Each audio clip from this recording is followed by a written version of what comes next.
ओम श्री परमात्मने नमः। ओम वासुदेवाय नमः। ओम व्यासदेवाय नमः। ओम जगन्नाथदासाय नमः। हे माँ सरस्वती तमें कंठरे बस, माँ कंठरे बस।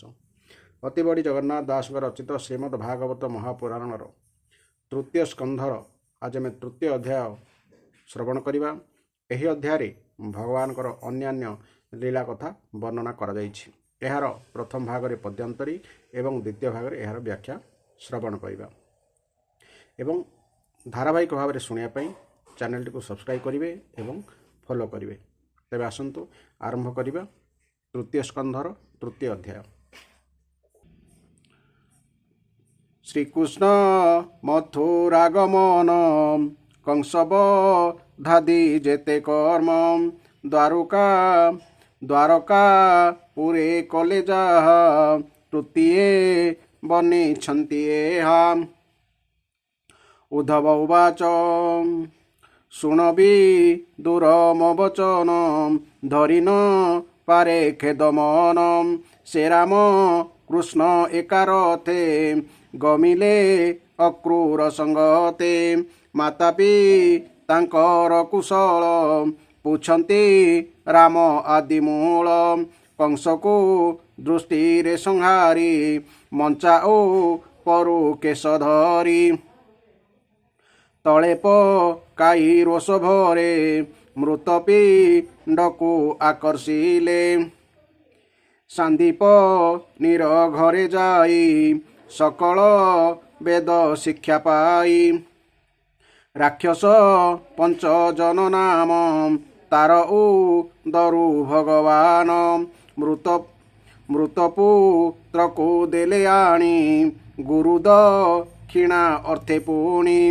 गुरु का मिनी दुख हरी पुणी मिले निज पुरी भीष्मक कन्या अर्थे हरी कुंडिन गरे विजय करी गंधर्व वृत्ति आचरिले बळे से कन्या को हरिले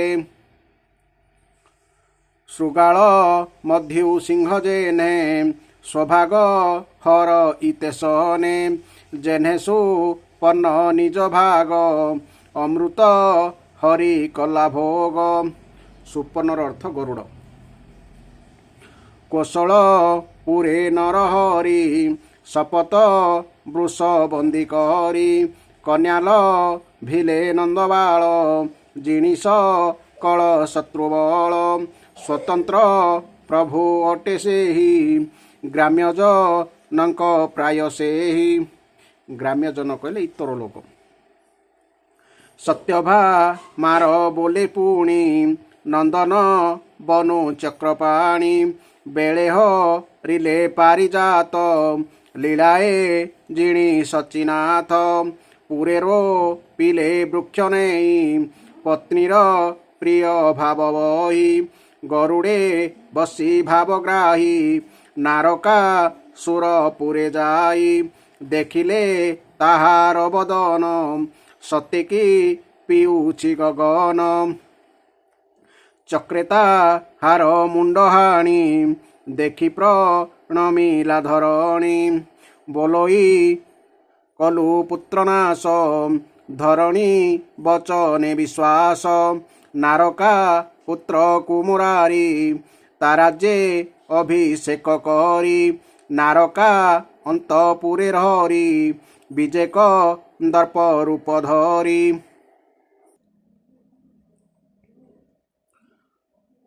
जुधेश कल राजा जिणी जे कन्या थिला दैत्य आणी से सर्व देखी काम भोले चाहती नयन निश्चले 1600 शताधिके तुल्यब यसी एकु एके हरिंकी बरिले सकले मंगल शुभ लग्न बेले ताहांकु नाना पुरे आणी एकामु हुर्ते चक्रपाणी विवाह हेले वेदमते शुणता हांक पुत्र जेते ଦଶକୁ ମାର କନ୍ୟା ଏକ ଆତ୍ମାସ ଦୃଶ ରୂପରେଖ କାଳଜ ବନ ଜରାସନ୍ଧେ ସାଲୁସ ହିତେ ପୁରରୁନ୍ଧେ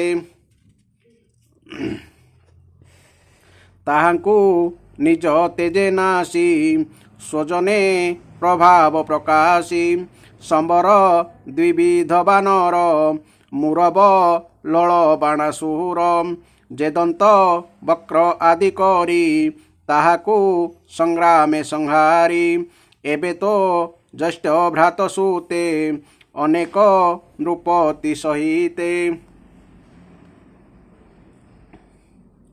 ସଙ୍ଗତେ ନିଜ ବଳ ଘେନି ଚରଣେ କମ୍ପାଇ ମେଦିନୀ ମିଳିଲେ କୁରୁକ୍ଷେତ୍ର ଦାଣ୍ଡେ ଭୁଞ୍ଜିବେ ବୋଲି ମହି ଖଣ୍ଡେ କର୍ଣ୍ଣସ କୁନି ଦୁଶାସନ ସ୍ୱଭାବେ ଦୁଷ୍ଟ ତିନି ଜଣ ଏହାଙ୍କୁ ହୋଇଲେ ବିଶ୍ୱାସ ଏଣୁ ହୋଇଲେ ଅଳ୍ପାୟୁଷ ଦେଖ ପଡ଼ିଲେ ରଣ ମଧ୍ୟେ ମୂଢ଼ ଧର୍ମ ଦୋଷବାଦେ ଶୁଣବି ଦୂର କହୁଁ ତୋତେ କୃଷ୍ଣ ଭାଳନ୍ତି ଅନ୍ତର୍ଗତେ ଯେ ଭୀଷ୍ମ ଦ୍ରୋଣ ଭୀମାର୍ଜୁନ ମାରିଲେ ଅନେକ ରାଜନ ଭାରାନି ବାର ଅର୍ଥେ ମହି ସଂହାର ଅଳପ ମଣଇ ଏ ଯେ ମୋ ହର ଯଦୁବଂଶ ଏମଲେ ଭାରା ହୋଇ ଶେଷ ମଦ୍ୟ ଋଣ ଚକ୍ଷୁ କୋପେ ସର୍ବେ ମରିବେ ବିପ୍ରଶାପେ ଏ ଯେ ନ ମଲେ ନୋହେ ଶାନ୍ତି ଏମନ୍ତ ଯୋଗ ମାୟା ଚିନ୍ତି ଏମନ୍ତେ ମନେ ଚିନ୍ତା କରି ଧର୍ମସୁ ତଙ୍କୁ ନରହରି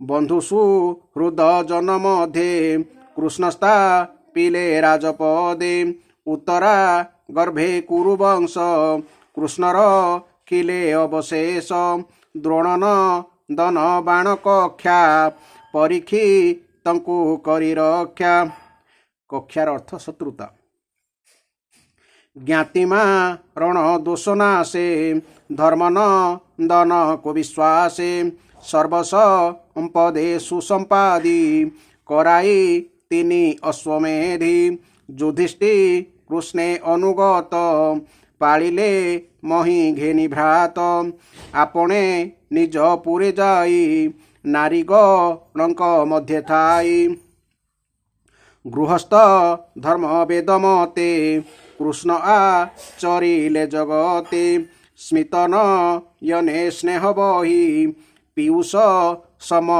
କଥା କହି ନାରୀଗଣଙ୍କ ମନ ମୋହି ଗୃହଚରିତେ ଗୃହେ ଥାଇ ଯେ ଧର୍ମ ଇହ ପରଲୋକେ କୃଷ୍ଣ ସାଧିଲେ ସୁବିବେକେ ଏମନ୍ତେ ବହୁତ ବରସେ ରମନ୍ତେ ଗୃହ ମେଧ ଆସେ गृह मेध अर्थात गृहे मेधा बुद्धि जै तेषु गृह धर्मेषु अनिर्थार्थ प्रकाशित अर्थात बुद्धि गृह धर्म रे संलग्न रहिबाकु गृह धर्म बा गृह मेध कहुए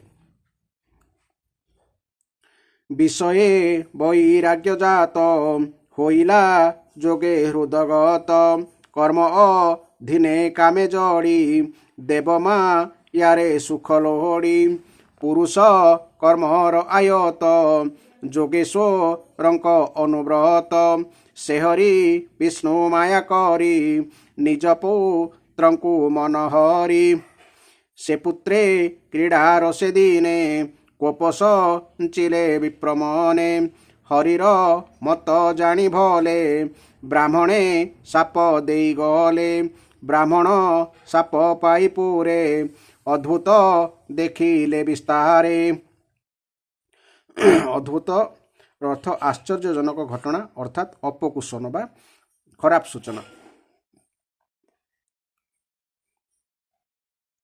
कृष्ण वचने शांति अर्थे प्रभासे मिलिले समस्ते से पुण्य जले करि स्नान पितृत अर्पण पिंडदान पूजिले ऋषि देवगणे गोदाने ତୋଷିଲେ ବ୍ରାହ୍ମଣେ।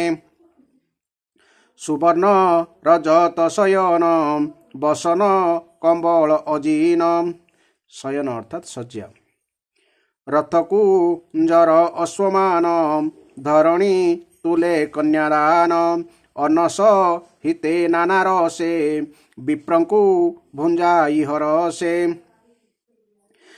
ଏମନ୍ତେ ଯଦୁ ଭୋଜଗଣ ଗୋବିପ୍ର ସେବା ତାଙ୍କ ପ୍ରାଣ। ବିପ୍ରଙ୍କ ପାଦେ ପ୍ରଣମିତେ ଦିବସ ବଞ୍ଚିଲେ ଏମନ୍ତେ। ସେ ଯଦୁ ବଂଶର ଚରଣେ ସୁଜନେ ଚିନ୍ତ ଅନୁକ୍ଷଣେ। ହୋଇବ କୃଷ୍ଣରେ ବିଶ୍ୱାସ କହଇ ଜଗନ୍ନାଥ ଦାସ। ଇତି ଶ୍ରୀମଦ୍ଭାଗବତେ ମହାପୁରାଣେ ପରମହଂସ ସଂହିତାୟାଂ ତୃତୀୟ ସ୍କନ୍ଧେ ବିଦୁର ଉଦ୍ଧବ ସମ୍ବାଦେ ତୃତୀୟୋଧ୍ୟାୟଃ। ବର୍ତ୍ତମାନ ଏହାର ଆମେ ବ୍ୟାଖ୍ୟା ଶ୍ରବଣ କରିବା। ଉଦ୍ଧବ କହିଲେ, ତାପରେ ଶ୍ରୀକୃଷ୍ଣ ନିଜର ପିତାମାତା ଦେବକୀ ବସୁଦେବଙ୍କୁ ସୁଖୀ କରିବା ନିମନ୍ତେ ବଳଦେବଙ୍କ ସହିତ ମଥୁରା ଗଲେ ଏବଂ ମୁଖ୍ୟ ଶତ୍ରୁ କଂସକୁ ଉଚ୍ଚ ସିଂହାସନରୁ ତଳକୁ ପକାଇଦେଲେ। ତଳେ ପଡ଼ୁ ପଡ଼ୁ କଂସର ପ୍ରାଣ ଚାଲିଯାଇଥିଲା। ତଥାପି ତାର ଶବଟାକୁ ଶ୍ରୀକୃଷ୍ଣ ଭୂଇଁରେ ଘୋଷାରି ପକାଇଲେ। ସାନ୍ଦୀପନୀ ମୁନି ସଙ୍ଗୋପାଙ୍ଗ ସମସ୍ତ ବେଦକୁ ଥରେ ମାତ୍ର ଉଚ୍ଚାରଣ କରୁ କରୁ କୃଷ୍ଣ ବଳରାମ ତାହାକୁ ଧାରଣ କରିନେଲେ ଏବଂ ଦକ୍ଷିଣା ସ୍ୱରୂପ ତାହାଙ୍କର ମୃତ ପୁତ୍ରକୁ ପଞ୍ଚଜନ ନାମକ ରାକ୍ଷସ ପେଟରୁ ଯମପୁରକୁ ଆଣି ତାକୁ ଦେଲେ। ଯେ ସୌନ୍ଦର୍ଯ୍ୟରେ ଲକ୍ଷ୍ମୀଙ୍କ ପରି ହୋଇଥିଲେ, ସେହି ଭୀଷ୍ମକ ନନ୍ଦିନୀ ରୁକ୍ମିଣୀ ବିବାହ କରିବା ଇଚ୍ଛାରେ ଶ୍ରୀକୃଷ୍ଣଙ୍କୁ ଆମନ୍ତ୍ରିତ କରିଥିଲେ। ତାଙ୍କ ସ୍ୱୟଂବରକୁ ଆଗତ ଅନ୍ୟ ସମସ୍ତ ରାଜାମାନେ ଚାହୁଁ ଚାହୁଁ ସେମାନଙ୍କ ମସ୍ତକରେ ପାଦ ରଖି ଶ୍ରୀକୃଷ୍ଣ ଗାନ୍ଧର୍ବ ବିଧିରେ ବିବାହ କରିବା ନିମନ୍ତେ ନିଜର ନିତ୍ୟ ସଙ୍ଗିନୀ ରୁକ୍ମିଣୀଙ୍କୁ ଠିକ୍ ସେହିପରି ହରଣ କରି ନେଇ ଆସିଲେ, ଯେପରିକି ଗରୁଡ଼ ଅମୃତ କଳସ ନେଇ ଆସିଥିଲେ। ପୁଣି ନାକ ଫୋଡ଼ାଯାଇ ନଥିବା 7ଟି ଉଚ୍ଛୃଙ୍ଖଳ ଦୁଷ୍ଟ ଷଣ୍ଢକୁ ଦମନ କରି ପ୍ରଭୁ ସ୍ୱୟଂବରରେ ନଗ୍ନଜିତକ କନ୍ୟା ସତ୍ୟାକୁ ବିବାହ କଲେ। ଏହା ଫଳରେ ପୂର୍ବରୁ ପରାସ୍ତ ହୋଇଥିବା ମୂର୍ଖ ରାଜାମାନେ ସେମାନଙ୍କର ସମ୍ମାନ ହାନି ହେଲା ବୋଲି ଭାବି ନିଜ ନିଜର ଶସ୍ତ୍ର ଉଠାଇ ରାଜକୁମାରୀଙ୍କୁ ଛଡ଼ାଇ ନେବାକୁ ବସିଲେ। ତେଣୁ ଶ୍ରୀକୃଷ୍ଣ ନିଜେ ସମ୍ପୂର୍ଣ୍ଣ ଅକ୍ଷତ ରହି ନିଜର ଅସ୍ତ୍ରଶସ୍ତ୍ରରେ ସେମାନଙ୍କୁ ନିହତ କରିଥିଲେ। ଭଗବାନ ବିଷୟ ପୁରୁଷଙ୍କ ପରି ଲୀଳା କରି ନିଜର ପ୍ରାଣପ୍ରିୟା ସତ୍ୟଭାମାକୁ ପ୍ରସନ୍ନ କରିବା ଅଭିପ୍ରାୟରେ ତାଙ୍କ ନିମନ୍ତେ ସ୍ୱର୍ଗରୁ ପାରିଜାତ ବୃକ୍ଷ ଉପାଡ଼ି ଆଣିଥିଲେ। ସେତେବେଳେ ନିଜ ସ୍ତ୍ରୀମାନଙ୍କ ହାତରେ କ୍ରୀଡ଼ାମୋଗ ହୋଇଯାଇଥିବା ଇନ୍ଦ୍ର କ୍ରୋଧରେ ଅନ୍ଧ ହୋଇ ସଦଳେ ବଦଳେ ଭଗବାନଙ୍କୁ ଆକ୍ରମଣ କରିଥିଲେ। ସମଗ୍ର ଆକାଶରୁ ନିଜର ବିଶାଳ ଶରୀରରେ ଆଚ୍ଛାଦିତ କରିଦେଉଥିବା ଭୌମାସୁର ବା ନରକାସୁର ଭଗବାନଙ୍କ ହାତରେ ନିହତ ହେବାରୁ ପୃଥିବୀ ପ୍ରଭୁଙ୍କ ପାଖରେ ରୋଦନ କଲା। ତେଣୁ ଭଗବାନ ଭୌମାସୁରର ପୁତ୍ର ଭଗଦତ୍ତକୁ ତା ରାଜ୍ୟର ରାଜା କରିଦେଇ ଭୌମାସୁରର ଅନ୍ତପୁରରେ ପ୍ରବେଶ କଲେ। ଭୌମାସୁର ବହୁ ରାଜାଙ୍କୁ ପରାସ୍ତ କରି ସେମାନଙ୍କର କନ୍ୟାମାନଙ୍କୁ ଆଣି ନିଜ ଅନ୍ତପୁରରେ ରୁଦ୍ଧ କରି ରଖିଥିଲା। ଦୀନ ବାନ୍ଧବ ଶ୍ରୀକୃଷ୍ଣଙ୍କୁ ଦେଖି ସେହି ରାଜକନ୍ୟାମାନେ ଠିଆ ହୋଇପଡ଼ିଲେ ଏବଂ ସମସ୍ତେ ଅତ୍ୟନ୍ତ ହର୍ଷ ଲଜ୍ଜା ଏବଂ ପ୍ରେମପୂର୍ଣ୍ଣ ବଦନରେ ଅବିଳମ୍ବେ ଭଗବାନଙ୍କୁ ନିଜର ପତି ରୂପେ ବରଣ କରିନେଲେ। ସେଠାରେ ଯେତେ ସଂଖ୍ୟକ ରାଜକନ୍ୟା ଥିଲେ, ଭଗବାନ ଆପଣା ଯୋଗମାୟା ବଳରେ ସେମାନଙ୍କର ଅନୁରୂପ ସେତିକି ସଂଖ୍ୟକ ରୂପ ଧାରଣ କରି ପୃଥକ୍ ପୃଥକ୍ ନବରରେ ଏକା ମୁହୂର୍ତ୍ତରେ ବିଧିବତ୍ ସେମାନଙ୍କର ପାଣି ଗ୍ରହଣ କଲେ। ଭଗବାନ ଆପଣା ଲୀଳା ବିସ୍ତାର କରିବା ନିମନ୍ତେ ସେହି ରାଜକନ୍ୟାମାନଙ୍କ ମଧ୍ୟରୁ ପ୍ରତ୍ୟେକର ଗର୍ଭରୁ 10 ଜଣ ପୁତ୍ର ଉତ୍ପନ୍ନ କଲେ। ସେହି ପୁତ୍ରମାନେ ସମସ୍ତେ ଗୁଣରେ ଶ୍ରୀକୃଷ୍ଣଙ୍କ ସମାନ ଥିଲେ। କାଳଯବନ, ଜରାସନ୍ଧ, ସାଲୁଅ ପ୍ରଭୃତି ନିଜ ନିଜର ସେନା ଧରି ମଥୁରା ଆଦି ନଗର ଆକ୍ରମଣ କରିବାରୁ ଭଗବାନ ତାଙ୍କ ସ୍ୱଜନକୁ ଅଲୌକିକ ଶକ୍ତି ଦେଇ ସେହି ଶତ୍ରୁମାନଙ୍କୁ ମରାଇ ଦେଇଥିଲେ। ସମ୍ବର, ଦ୍ୱିବିଧ, ବାଣାସୁର, ମୂର, ବଲ୍ଲକ ତଥା ଦନ୍ତବକ୍ତ୍ର ଆଦି ଅନ୍ୟ ଯୋଦ୍ଧାମାନଙ୍କ ମଧ୍ୟରୁ କାହାକୁ ସେ ନିଜେ ବଧ କରିଥିଲେ ତ କାହାକୁ ଅନ୍ୟମାନଙ୍କ ଦ୍ୱାରା ବଧ କରାଇଥିଲେ। ଆପଣଙ୍କ ପୁତୁରାମାନଙ୍କ ବା କୌରବ ଓ ପାଣ୍ଡବଙ୍କ ପକ୍ଷ ନେଇ ଯୁଦ୍ଧ କରିବାକୁ ବିଭିନ୍ନ ରାଜା ଯେତେବେଳେ ନିଜ ନିଜର ସୈନ୍ୟମାନଙ୍କୁ ଧରି କୁରୁକ୍ଷେତ୍ରକୁ ଚାଲି ଆସିଲେ, ସେତେବେଳେ ସେମାନଙ୍କର ଦର୍ପରେ ସାରା ପୃଥିବୀ ଥରି ଉଠିଥିଲା। କିନ୍ତୁ ଭଗବାନ ସେହିସବୁ ରାଜାମାନଙ୍କୁ ମଧ୍ୟ ସଂହାର କରିଦେଲେ। କର୍ଣ୍ଣ, ଦୁଶାସନ ଓ ଶକୁନିଙ୍କର ମନ୍ଦ ଉପଦେଶ ଶୁଣି ଶୁଣି ଯାହାଙ୍କର ଆୟୁ ଓ ଶ୍ରୀ ନଷ୍ଟ ହୋଇଯାଇଥିଲା, ଭୀମସେନଙ୍କ ଗଦାଘାତରେ ଯାହାଙ୍କର ଜଙ୍ଘ ଭାଙ୍ଗିଯାଇଥିଲା, ସେହି ଦୁର୍ଯ୍ୟୋଧନ ତାହାର ସାଥୀମାନଙ୍କ ସହିତ ଯୁଦ୍ଧକ୍ଷେତ୍ରରେ ମରି ପଡ଼ିଥିବା ଦେଖି ମଧ୍ୟ ଭଗବାନ ପୂର୍ଣ୍ଣ ପ୍ରସନ୍ନ ହୋଇନଥିଲେ। ସେ ଭାବିଲେ ଦ୍ରୋଣ, ଭୀଷ୍ମ, ଅର୍ଜୁନ ଓ ଭୀମସେନଙ୍କ ଦ୍ୱାରା 18 ଅକ୍ଷୟଣୀ ସେନାର ବିପୁଳ ସଂହାର ହୋଇଯିବାରୁ ପୃଥିବୀର ବହୁ ଭାର ଲାଘବ ହୋଇଗଲା ସତ, ତଥାପି ମୋର ଅଂଶ ସ୍ୱରୂପ ପ୍ରଦ୍ୟୁମ୍ନ ଆଦିଙ୍କ ବଳରେ ବୃଦ୍ଧି ପାଇଥିବା ଯାଦବମାନଙ୍କର ଦୁଃସହ ବଳ ତ ଏପର୍ଯ୍ୟନ୍ତ ପୂର୍ବପରି ରହିଛି। ସେମାନେ ଯଦି ମଧୁପାନ କରି ମତୁଆଲା ହୋଇ ରକ୍ତଚକ୍ଷୁ ଦେଖାଇ ନିଜ ନିଜ ମଧ୍ୟରେ ଲଢ଼େଇରେ ମାତିଯିବେ, ତେବେ ଯାଇ ସେମାନଙ୍କର ବିନାଶ ଘଟିବ। ଏହା ବ୍ୟତୀତ ଅନ୍ୟ କୌଣସି ଉପାୟ ନାହିଁ। ବସ୍ତୁତଃ ମୁଁ ସଂକଳ୍ପ କଲେ ହିଁ ସେମାନେ ସମସ୍ତେ ଆପେ ଆପେ ବିନଷ୍ଟ ହୋଇଯିବେ। ଏପରି ବିଚାର କରି ଭଗବାନ ଯୁଧିଷ୍ଠିରଙ୍କୁ ତାହାଙ୍କର ପୈତୃକ ରାଜଗାଦିରେ ବସାଇଦେଲେ ଏବଂ ନିଜର ସବୁ ବନ୍ଧୁବାନ୍ଧବଙ୍କୁ ସତ୍ପୁରୁଷମାନଙ୍କର ମାର୍ଗ ଦେଖାଇ ଦେଇ ଆନନ୍ଦିତ କଲେ। ଉତ୍ତରାଙ୍କ ଗର୍ଭରେ ଅଭିମନ୍ୟୁ ପୂର୍ବଂଶର ଯେଉଁ ବୀଜ ସ୍ଥାପନ କରିଥିଲେ, ଅଶ୍ୱତ୍ଥାମାର ବ୍ରହ୍ମାସ୍ତ୍ରରେ ତାହା ମଧ୍ୟ ନଷ୍ଟପ୍ରାୟ ହୋଇଯାଇଥିଲା, କିନ୍ତୁ ଭଗବାନ ତାହାକୁ ରକ୍ଷା କରିଦେଲେ। ସେ ଧର୍ମରାଜ ଯୁଧିଷ୍ଠିରଙ୍କ ଦ୍ୱାରା 3ଟି ଅଶ୍ୱମେଧ ଯଜ୍ଞ ସମ୍ପନ୍ନ କରାଇଲେ ଏବଂ ଯୁଧିଷ୍ଠିର ଭଗବାନଙ୍କର ଅନୁଗାମୀ ହୋଇ ନିଜର ସାନ ଭାଇମାନଙ୍କ ସହାୟତାରେ ପୃଥିବୀ ପାଳନ କରି ଆନନ୍ଦରେ ରହିଲେ। ବିଶ୍ୱାତ୍ମା ଭଗବାନ ମଧ୍ୟ ଦ୍ୱାରକାପୁରୀରେ ରହି ଲୋକ ମର୍ଯ୍ୟାଦା ଓ ବେଦ ମର୍ଯ୍ୟାଦା ପାଳନ କରି ସକଳ ପ୍ରକାର ଭୋଗ ଉପଭୋଗ କଲେ, କିନ୍ତୁ ସେ ସାଂଖ୍ୟ ଯୋଗ ସ୍ଥାପନ କରିବା ଉଦ୍ଦେଶ୍ୟରେ କଦାପି ଭୋଗରେ ଆସକ୍ତ ହେଲେ ନାହିଁ। ମଧୁର ମୃଦୁହାସ, ପ୍ରୀତିପୂର୍ଣ୍ଣ ଚାହାଣୀ, ସୁଧାମୟୀ ବାଣୀ, ନିର୍ମଳ ଚରିତ୍ର ତଥା ସମସ୍ତ ଶୋଭା ଓ ସୌନ୍ଦର୍ଯ୍ୟରେ ନିବାସ ଭଗବାନ ନର କଳେବର ଧାରଣ କରି ଲୋକ ପରଲୋକର ସମସ୍ତ ପ୍ରାଣୀଙ୍କୁ ବିଶେଷତଃ ଯାଦବମାନଙ୍କୁ ଆନନ୍ଦିତ କଲେ ତଥା ରାତ୍ରିକାଳରେ ନିଜର ପ୍ରିୟମାନଙ୍କ ସହିତ କ୍ଷଣିକ ଅନୁରାଗଯୁକ୍ତ ହୋଇ ସମୟୋଚିତ ବିହାର କଲେ ଏବଂ ଏପରି ଭାବରେ ସେମାନଙ୍କୁ ମଧ୍ୟ ଆନନ୍ଦିତ କଲେ। ବହୁ ବର୍ଷ ପର୍ଯ୍ୟନ୍ତ ବିହାର କରି କରି ଗୃହସ୍ଥାଶ୍ରମର ଭୋଗ୍ୟ ସାମଗ୍ରୀ ପ୍ରତି ତାହାଙ୍କର ବୈରାଗ୍ୟ ଆସିଗଲା। ଏହି ଭୋଗ୍ୟ ସାମଗ୍ରୀ ସବୁ ଈଶ୍ୱରଙ୍କ ଅଧୀନ ଏବଂ ଜୀବ ମଧ୍ୟ ତାହାଙ୍କର ଅଧୀନ। ଯେଉଁଠି ଯୋଗେଶ୍ୱର ଭଗବାନ ଶ୍ରୀକୃଷ୍ଣ ହିଁ ସେସବୁ ଭୋଗ ପ୍ରତି ବୈରାଗ୍ୟ ଆସିଗଲା, ସେଠାରେ ସେହି ପ୍ରଭୁଙ୍କୁ ଅନୁଗମନ କରୁଥିବା ଭକ୍ତମାନେ ବା କିପରି ସାଂସାରିକ ଭୋଗକୁ ବିଶ୍ୱାସ କରିବେ? ଥରେ ଦ୍ୱାରକାପୁରୀରେ ଯଦୁବଂଶୀ ଓ ଭୋଜବଂଶୀ ବାଳକମାନେ ଖେଳୁ ଖେଳୁ କେତେକ ମୁନୀଶ୍ୱରଙ୍କୁ କ୍ରୁଦ୍ଧ କରିଦେଲେ। ଯାଦବ କୁଳର ଧ୍ୱଂସ ହିଁ ଭଗବାନଙ୍କର ଇଚ୍ଛା ବୋଲି ବୁଝିପାରି ସେହି ଋଷିମାନେ ବାଳକମାନଙ୍କୁ ଅଭିଶାପ ଦେଇଦେଲେ। ତାହାର କିଛି ମାସ ପରେ ଭଗବାନଙ୍କର ମାୟାବଶ ହୋଇ ବୃଷ୍ଣି, ଭୋଜ ଓ ଅନ୍ଧକ ବଂଶୀ ଯାଦବମାନେ ବଡ଼ ଉଲ୍ଲାସର ସହିତ ରଥ ଚଢ଼ି ପ୍ରଭାସ କ୍ଷେତ୍ରକୁ ଗମନ କଲେ। ସେଠାରେ ସ୍ନାନ ସାରି ସେହି ତୀର୍ଥ ଜଳରେ ସେମାନେ ପିତୃପୁରୁଷ, ଦେବତା ଓ ଋଷିମାନଙ୍କ ପାଇଁ ତର୍ପଣ କଲେ ଏବଂ ବ୍ରାହ୍ମଣମାନଙ୍କୁ ସୁନ୍ଦର ସୁନ୍ଦର ଗାଈ ଦାନ କଲେ। ସେମାନେ ବ୍ରାହ୍ମଣମାନଙ୍କୁ ସୁନା, ରୂପା, ଶଯ୍ୟା, ବସ୍ତ୍ର, ମୃଗଚର୍ମ, କମ୍ବଳ, ପାଲିଙ୍କି, ରଥ, ହାତୀ, କନ୍ୟା ଏବଂ ଜୀବିକା ଚଳାଇ ପାରିବା ଭଳି ଉତ୍ତମ ଭୂମି ଦାନ କରିବା ସହିତ ଭଗବାନଙ୍କୁ ଅର୍ପିତ ସୁସ୍ୱାଦୁ ଅନ୍ନ ମଧ୍ୟ ପ୍ରଦାନ କଲେ। ତାପରେ ଗୋ ଏବଂ ବ୍ରାହ୍ମଣମାନଙ୍କ ନିମନ୍ତେ ହିଁ ଜୀବନ ଧାରଣ କରିଥିବା ସେହି ବୀରମାନେ ସେମାନଙ୍କୁ ଭୂମିଷ୍ଠ ପ୍ରଣାମ କଲେ। ଏହି ଥିଲା ଏହି ତୃତୀୟ ଅଧ୍ୟାୟର ବ୍ୟାଖ୍ୟା। ଆପଣମାନେ ଧାରାବାହିକ ଭାବରେ ଶୁଣନ୍ତୁ ଏବଂ ଚ୍ୟାନେଲଟିକୁ ସବସ୍କ୍ରାଇବ୍ କରିବାକୁ ଭୁଲନ୍ତୁ ନାହିଁ। ଯେଉଁ ବାପା ମା' ମାନେ ଶଯ୍ୟାଶାୟୀ ହୋଇଛନ୍ତି ତାଙ୍କୁ ଅନୁରୋଧ, ପ୍ରତ୍ୟେକ ଦିନ ଭାଗବତ ମହାପୁରାଣର ଗୋଟିଏ ଗୋଟିଏ ଅଧ୍ୟାୟ ଶ୍ରବଣ କରିବାକୁ ଚେଷ୍ଟା କରନ୍ତୁ। ଫଳରେ ଆପଣମାନଙ୍କର ପାପ କ୍ଷୟ ହେବା ସହିତ ପୁଣ୍ୟ ଗତି ଆସ୍ତେ ଆସ୍ତେ ପାଇପାରିବେ। ଏହା ହେଲା ଶାସ୍ତ୍ରର ମତ। ତେଣୁ ଆପଣମାନେ ଭଲରେ ରୁହନ୍ତୁ, ସୁସ୍ଥ ରୁହନ୍ତୁ ଏବଂ ଭଗବାନ ଆପଣମାନଙ୍କୁ ମଙ୍ଗଳ କରନ୍ତୁ। ଜୟ ଜଗନ୍ନାଥ, ଜୟ ଜଗନ୍ନାଥ, ଜୟ ଜଗନ୍ନାଥ।